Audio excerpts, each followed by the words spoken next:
probably wondering why a skateboarder is addressing you about effecting change in your city. I believe that's what everyone in the city probably thought when I first walked in there, because most of the time you think about skateboarders as delinquents. We are delinquents. We enjoy destroying public property. Oftentimes we're categorized as pot smokers. Overall, generally, not pillars of society. So the first time I walked into the city to tell them that they needed to build a skate park in Bethlehem, that did not go over so well. I didn't ask, I told them that the kids in the city of Bethlehem and surrounding areas needed a place to go. These are kids that just wanted to ride their skateboards. It was their choice of activity. They didn't choose to play football, they didn't choose to play soccer, they chose to ride a skateboard. And they didn't have a place to go. So it was my decision to talk to the city about trying to initiate that kind of change in our community.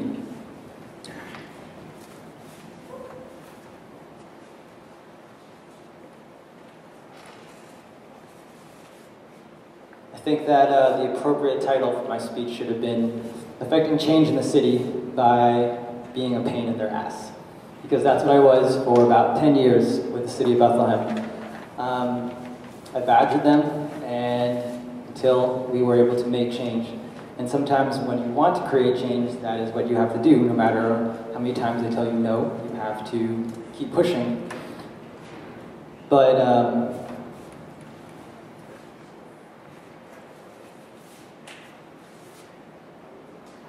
apologize.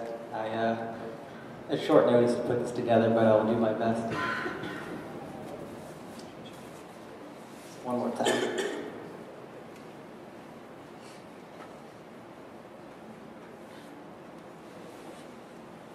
So if any of you guys, is anyone familiar with the Bethlehem Skate Plaza? So it is a skate park that's located across the street from the beautiful Sands Casino that we have here in Bethlehem. It is one of the area's largest skate parks. So a lot of times I'm asked, how did you get Bethlehem to build such a large skate park when there's many surrounding cities that don't have skate parks at all? A lot of cities that will not even consider putting a skate park in their community because of the stereotypes that come with skateboarding. You know, a lot of times people feel that skate parks will be havens for drug use, underage alcohol abuse, graffiti, litter. I mean, I've been even told that they won't build a skate park because it's too loud.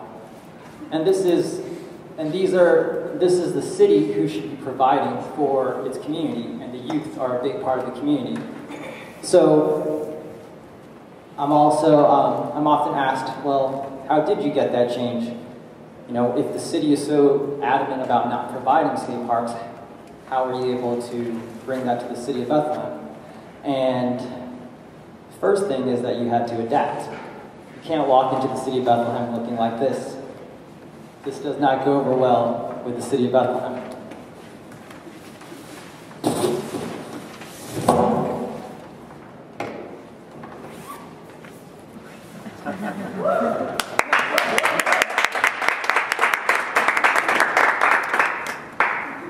So you have to pull up your pants, you're not allowed to wear them below your waist, and you have to address the city with respect. Like anyone else, if you're trying to propose an idea, if you want to get into college, you want to get a job, you have to dress and act the part. You have to adapt in order to make change. As a skateboarder who's under very many stereotypes when I first walked into the city of Bethlehem, I had to present myself differently. I had to show them options that didn't make me look like I was just, you know, a skateboarder that was demanding something from them. I had to give them more positive options for them to consider. Because a lot of times when you deal with people that don't understand where you're coming from, they don't understand your point of view, you have to extend them an olive branch. Even though I'm perfectly comfortable wearing my pants below my waist, perfectly comfortable wearing baggy clothes, being dirty, having torn shoes, if I want someone in the city to listen to me, I have to kind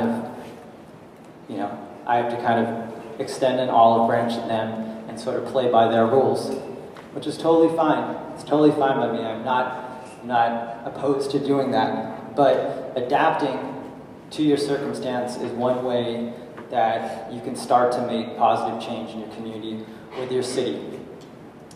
The no that we used to get, the first time I walked in the city, if I can backtrack, was around 1999. I was a senior in high school. Oh, that too. And we got no's all the time. We got told, nope, we're not going to build you a skate park. We tried. We worked with multiple organizations of parents, of community leaders, of business owners. We even once got the city to build us a skate park on like a very dilapidated piece of land that was no longer being used. We worked for about a month building it, and not even a week after it was completed, the city came and tore it down. They didn't tell us why they did it. They just came with bulldozers, tore it down, and our community of skateboarders and BMXers was heartbroken. They didn't tell us why. Later on, I found out it was due to liability, which is a legitimate reason. We built it with our own hands. We're not licensed builders. You know, if somebody was to get hurt, they can't sue us. They would only be able to sue the city. But the city didn't explain that to us because maybe they looked at us as children. Maybe they didn't think that we were worth their time to explain these kinds of things.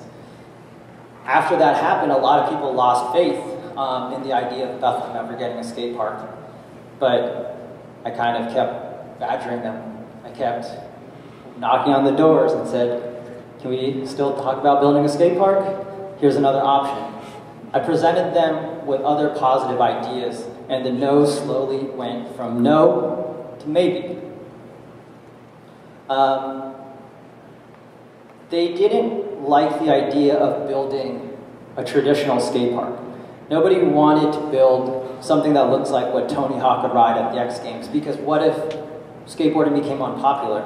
What if kids decided in a year that they didn't want to skate anymore, that they were going to be stuck with a structure like that?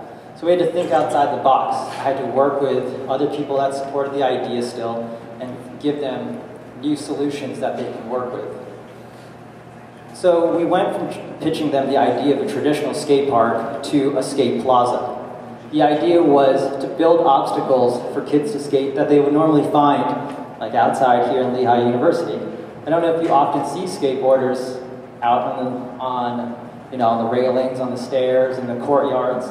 I've been kicked out of Lehigh University many times. My name is on file with the Lehigh Police Department, and if I get caught skating here again, they will take my skateboard and give me a $350 fine. I don't have to come to Lehigh anymore because we have the Bethlehem Skate Plaza. A lot of kids don't come to Lehigh anymore because there's the Bethlehem Skate Plaza. But that's an idea that we gave them to recreate the ledges, the staircases, the hand railings, all those things that the kids were illegally skating here on your campus and throughout the city.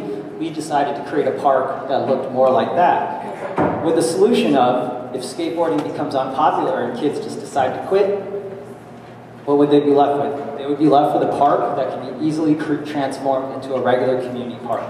It was a creative solution that appeased all parties.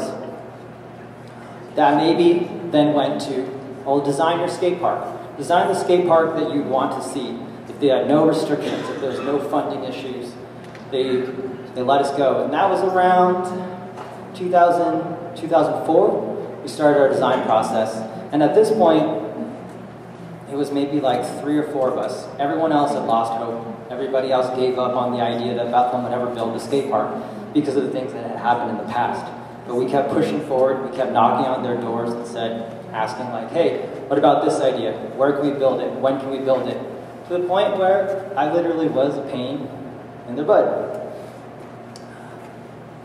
But I was patient. I was patient, and I had tact as I brought them ideas that I wanted to push forward. It was only with patience and tact that we were able to see the Bethlehem Skate Plaza get built. Again, this was from start, from conception to opening, was about a 10-year process. 10 years of my life was dedicated to advocating for a skate park in the city of Bethlehem.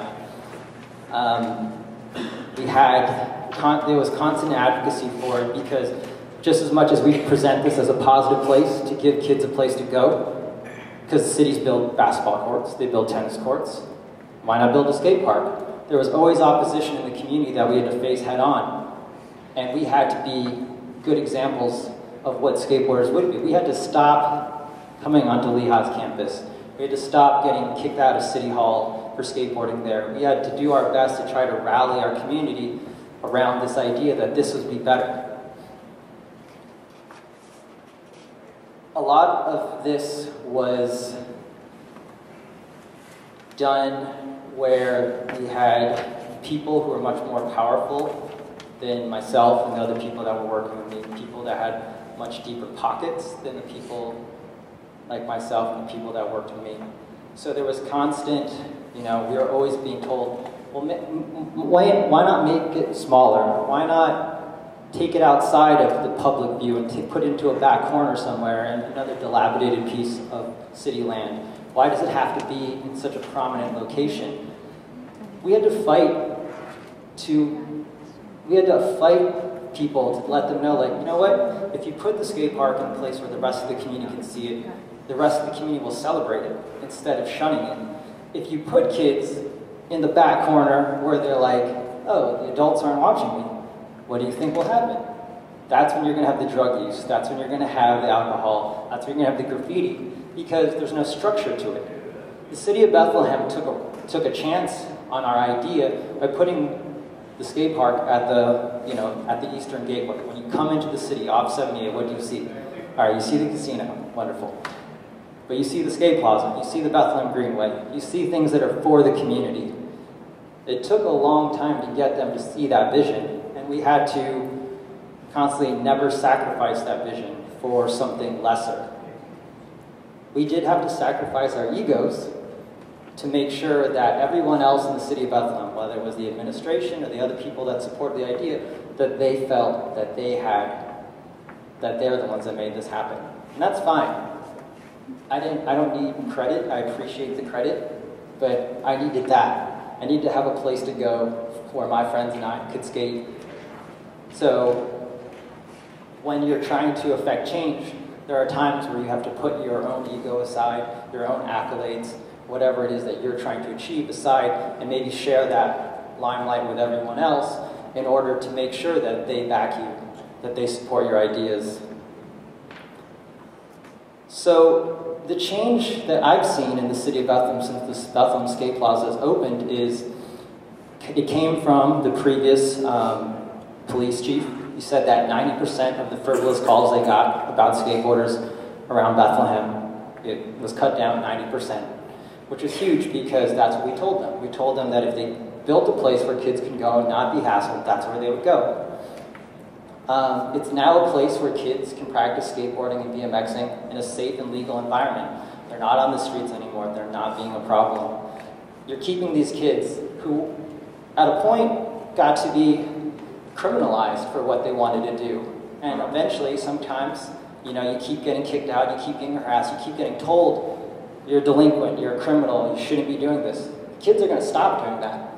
And unfortunately, I have personal experiences of friends who stop skateboarding, and they're not in a positive place. Not everyone follows that path, but you want kids to be active, you want kids to be healthy, you want the future of our country, you want future generations not to just be sitting in front of video games, not interacting with anyone. This is a place where you have people who are my age, in my 30s, people who are older than me, people who are younger than me, teenagers, children, all interacting in the same space without any problems, without any violence, without any, you have the older kids, the older skateboarders mentoring the younger ones. You have kids developing skills riding a skateboard. You have to be very physically active, very mentally aware of what you're doing.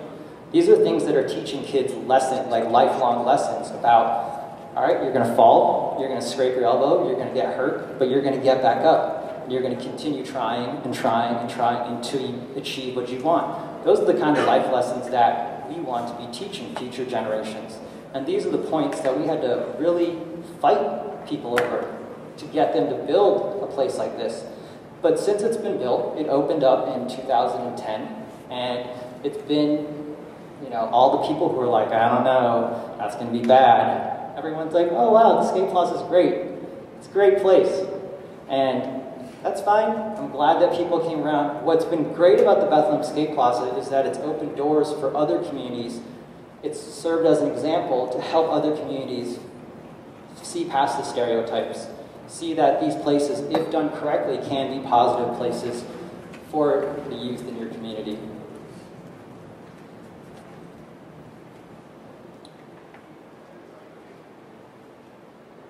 So, in closing, the Bethlehem Skate Plaza has, to me, has done a lot to give us a way to reach the youth.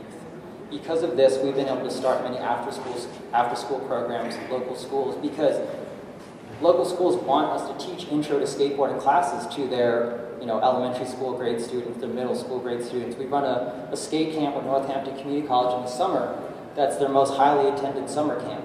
You're seeing people who are starting to understand that this is a way to reach and connect with kids who are often looked at as a generation that's being written off. It's like, well, these kids are screwed. I don't know what they're doing on the internet or playing on their video games. I see it all the time where the youth of our generation, I talk to them, they come to my store. They feel like they're being written off, whether they know it or not. They pick up on those kinds of things. But this is a place where they feel at home. They feel part of something. And it's something that we've been able to use to better sort of affect them and teach them and reach out to them. So they're the future of our country, and I'm glad that we are able to positively affect change with them. A lot of what I've listened to since I came here to Lehigh Speaks is there's a lot of other issues in the world, much bigger than a skate park. But I think the same lessons of adapting your approach, finding creative solutions, and never sacrificing your vision all play a big role in how you're going to achieve change in future generations as well. Thank you.